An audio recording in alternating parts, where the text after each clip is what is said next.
પ્રભુ ઈસુના ગૌરવી નામમાં આજની સભાની પ્રેમી સલામ. જય મસીહ કી મિત્રો. પ્રભુનો આપણે આભાર માનીએ છીએ કે દરરોજ ઉત્તેજનદાયક ખાતરીદાયક વચન પ્રભુ આપણને આપે છે અને દરરોજના જીવનમાં કેટલી મોટી કૃપા પ્રભુ પૂરી પાડે છે.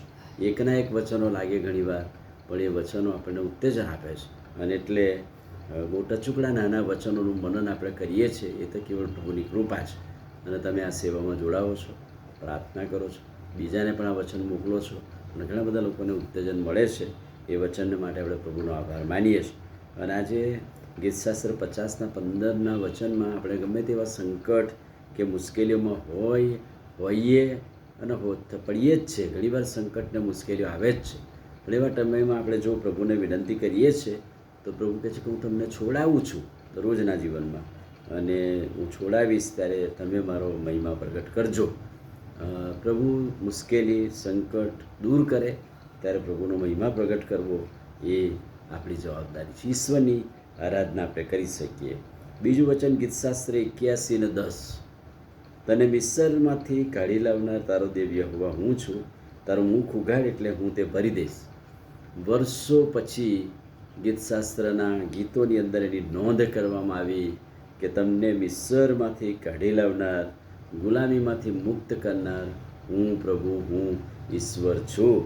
અને એટલે તારું મુખ ઉઘાડ એટલે દરરોજ હું ભરી દઈશ, તમારા વચનોથી તૃપ્ત કરીશ. અને એ વચનને માટે આપણે પ્રભુનો આભાર માનીએ છીએ કે આજે પણ પ્રભુ એ વાત યાદ દેવડાવે કે મિસ્રની ગુલામીમાંથી છોડાવનાર ઈશ્વર હું છું. ગીતશાસ્ત્ર 91:15, તે મને અરજ કરશે એટલે હું તેને ઉત્તર આપીશ. હું સંકટ સમયે તેની સાથે થઈશ. હું તેને છોડાવીને માન આપીશ. ત્યાં પણ કેટલી ગજબની વાત લખી છે. જ્યારે જ્યારે મારા લોક અરજ કરે, જ્યારે જ્યારે મારા લોક નમી પડે, મને વિનંતી કરે, ત્યારે શું એમને ઉત્તર ના આપું?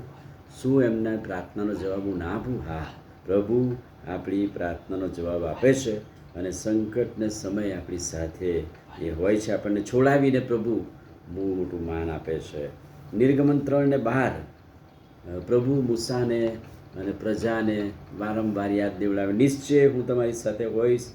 મેં તને મોકલ્યો છે તેનું પ્રમાણ તારા માટે એ થશે કે જ્યારે તે લોકોને તું મિસ્રમાંથી કાઢી લાવે ત્યારે આ જગ્યાએ પર્વત પર ભજન કરશો. કેટલું મોટું પ્રોમિસ પ્રભુએ આપ્યું. ને વર્ષો પછી એ જગ્યાએ ભૂમિ પર આવીને એમણે ત્યાં ભજન કર્યું, આભાર સુધી કરીને પ્રભુનો મહિમા પ્રગટ કર્યો. નિશ્ચય હું તારી સાથે હોઈશ, આજથી જ જાતો મૂસાને કહ્યું, અને જા મિસ્રમાં અને મિસ્રની ગુલામીથી લોકોને છોડાવી લાવ. મેં તને મોકલ્યો છે એનું પ્રમાણ એટલું જ છે કે તારે એ લોકોને મિસ્રમાંથી કાઢી લાવે ત્યારે આ પર્વત પર ભજન કરજો, આરાધના કરજો. અને એ આભાર સુધીનું પર્વ એમણે ઉજવ્યું, પ્રભુનો મહિમા પ્રગટ કર્યો. આમીન. પ્રાર્થના કરીએ. વાલા પ્રભુ, આજે સવારે ખાતરીદાયક અદ્ભુત વચનને માટે આભાર. વચનના પ્રકાશમાં અમને દોરો. નિત નવી તમારી કૃપા દરરોજ અમારી પર રાખો. સારી તંદુરસ્તી આપો. પ્રભુ ઈસુના નામમાં માગીએ છીએ, સાંભળો ને માન્ય કરો. આમીન. God bless you.